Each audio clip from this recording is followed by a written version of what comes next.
Nous rentrons dans quelques établissements et institutions supérieures. Quel est votre constat sur le terrain? Mon constat est que tout ce que j'ai eu à visiter aujourd'hui comme établissement ne sont pas viables. Tous. J'ai l'impression que 80% des établissements d'enseignement universitaire Nord Kivu ne sont pas viables. Ben, ce n'est pas seulement Nord Kivu, mais c'est une situation assez générale.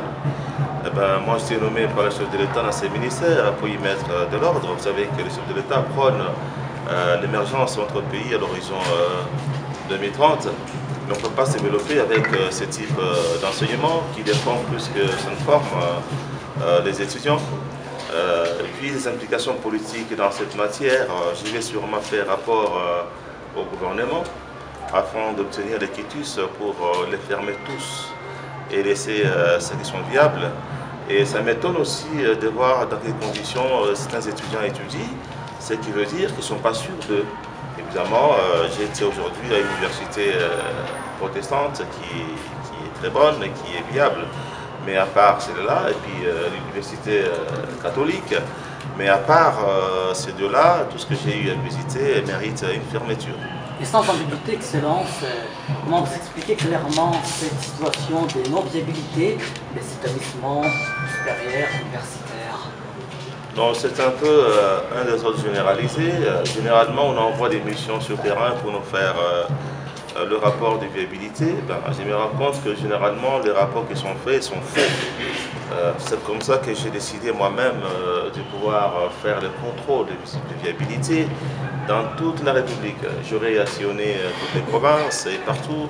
Je vais avoir une idée de chaque établissement et après prendre une décision qui doit être en faveur de la jeunesse congolaise. Parce qu'avec ce que j'ai vu, ce que j'ai vécu, en tout cas, je me rends compte aussi qu'il y a certains gouverneurs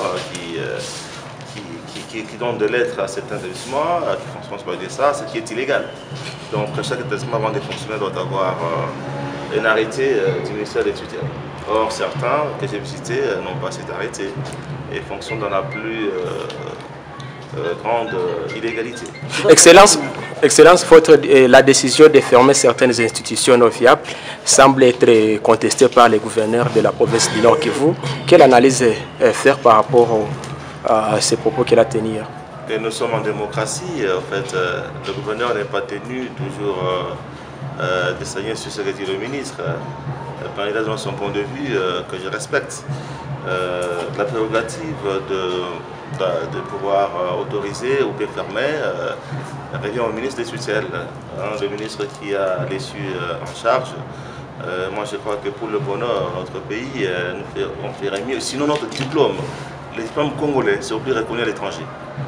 Parce que quand un étudiant qui va à l'UNILU, UNIKIN par exemple, commence les cours de 7h30 à 17h, pour avoir une licence dans 5 ans, et d'autres commencent les cours à 13h pour arrêter à 17h dans 5 ans de licence. Vous comprenez, ce sont des licences qui n'ont pas de contenu. Et nous devons en tout cas mettre fin à ce genre de choses. Excellence, peut-être la dernière question. Cette décision, elle a été également donnée l'année dernière avec l'ex-ministre Théophile Mbemba, mais un certain temps on a vu que la décision n'a pas été mise en application et certaines sources stipulent qu'il y a eu certains directeurs généraux qui ont parti corrompre les ministres. Est-ce que ça ne sera pas le même cas de votre côté? Quelles sont les garanties de mise en œuvre, monsieur le ministre? Je ne peux pas répondre à ce genre de questions. Je vous ai dit que je vais agir en tant que ministre, point barre. Merci, Excellence.